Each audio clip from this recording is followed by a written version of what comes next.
বগুড়া শহরতে আমি প্রথমবার আনো। এটি কি বড় বড় ইমারত রে বাবা, এলে দেখে আয়াম তো অবাক। হাই সর্বনাশ, এত বড় ইমারত এটি। 1 2 3 4 এই চাষাবেন অজপাড়া গায়ের থেকে আসছে রে। এটি এসে বিল্ডিং কয়তলা আছে সেলে গণিচ্ছে। দেখি তো চাষার থেকে কিছু খসান যায় নাকি। 5 6 7 8। আরে চাষা, আপনি আমার অনুমতি ছাড়া বিল্ডিং গণিচ্ছেন মানে? ওই বিল্ডিং আমার। এটি যদি কেউ বিল্ডিং এর তালা গনে তাহলে এক তালা গনলে তাকে 100 টাকা দেওয়া লাগে। যেহেতু আপনি 8 তালা গনছেন তাহলে আপনার থেকে 800 টাকা লেমো। কিন্তু আপনি যেহেতু গ্রামের, আপনাকে দেখে শিক্ষিত মনে হচ্ছে, আপনি 800 টাকার বদলে আমাকে 500 টাকা দিয়েন তাহলে হবে। বাবা, তুমি তো মেলা ভালো মনের মানুষ, তুমি আমাকে 300 টাকার ছাড় দিলা। লাও লাও তোমার টাকাটা লাও। গ্রাম ও শুনছি বাবা, শহরের মানুষেরা নাকি সেই খারাপ, কিন্তু শহরের মানুষেরা তো সেই ভালো, বিশেষ করে তুমি আরো ভালো। বাবা, আমি এসে গেছি, কেঙ্কা আছো তুমি?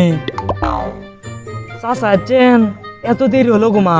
আমি চাচির কাছে মোবাইল করিস নো, চাচি গেলো মেলাক্ষণ আগে বের হয়ে গেছে বুড়ে। আপনার এত দেরি হলো কে ব্যাপার? এটা ভালো মানুষের সাথে আমার দেখা হয়েছিল, তার সাথে কথা করতে করতে না দেরি হয়ে গেল।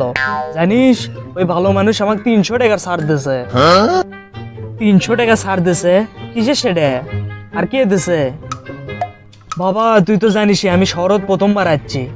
আমি একটা বিল্ডিং গন বেললেন, কত বড় বিল্ডিং ওটা জানিস? 8 তালা। আমি 8 তালা পর্যন্ত গণ্য। তখন একটা ভালো মানুষ এলো, এসে করছে আপনি যেহেতু 8 তালা গনছেন আপনার 800 টাকা হয়, আপনি আমাকে 800 টাকা না দিয়ে 500 টাকা দেন। কত বড় উপকার করলো আমার, দেখছু কত ভালো মানুষ আছে এটি। আরে চাচা, আপনি কেবল ঠকাছে বারে? কয় তালা আছে সেলে গুললে আবার কেউ টেকা লাই নাকি? চাচা, আপনি উঠিয়ে না চলেন তো, কে ঠকাছে আপনাকে যায় না দেখি। এ বাবা, উদে দেখ তোর পিছনে দাঁড় আছে। উই ধরক ধর। ও ই আপনি ঠকাছে। চাচা, আপনি এটি দাঁড়ান, আমি আপনার টেকালি এসেছি এখনই। তোর জীবনে যদি কোনো সমস্যা থাকে তাহলে আমাকে ক, আমি সব সমস্যার সমাধান করে দিই। আমি 50 বছর হিমালয় তপস্যা করে আসছি। মজা আপনি ঠিকই করে পারেন বারে। আপনি কোথা থেকে আসছেন? 50 বছর তপস্যা করে আসছেন না? আপনার বয়স তো দেখে মনে হচ্ছে 20-25 হবি, আর 50 বছর তপস্যা করে আসছেন। কোনটি মায়ের পেটের মধ্যে তপস্যা করছেন? বড় হ বাবা, বড় হ। তুই এখন এলে বুঝবো না। আগে মানুষ তপস্যা করলে দাড়ি বড় হয়ে যাচ্ছিল, বুড়ে হয়ে যাচ্ছিল, কিন্তু এখন যদি কেউ তপস্যা করে তাই একেবারে স্মার্ট হয়ে যায়, বুঝছো? আমার জীবনে তো মেলা সমস্যা, কিন্তু আমার একটা বড় সমস্যা হলো আমি পরীক্ষায় ফেল করি, মানে সব পরীক্ষাতেই ফেল করি। আপনি যদি এই সমস্যার সমাধান দিবার পারেন তাহলে আপনি যা করবেন আমি সেই টাকাই দেবো। এটা তো আমার বাঁ হাতের খেল রে। এটা তাবিজ আছে, তুই যদি আমাকে 10,000 টাকা দিস তাহলে ওই তাবিজটা তোকে দিয়ে দেবো। ওই তাবিজ পড়ার পর তুই যদি প্রশ্নও লিখে দিয়ে আসিস, সৃজনশীলও লিখে দিয়ে আসিস, তাও তুই 100-র মধ্যে 100ই পাবো পরীক্ষায়। থাক, আপনি আর কোনো কথা কইেন না, আপনি ওই তাবিজটা আমাকে দেন। দরকার হলে আমি আপনাকে 20,000 টাকা দিচ্ছি। আরে আমার এই ঘড়িটা খুলে দিচ্ছি, আপনি এটা নেন। আর আমার কাছে 500 টাকা আছে, ওটাও নেন।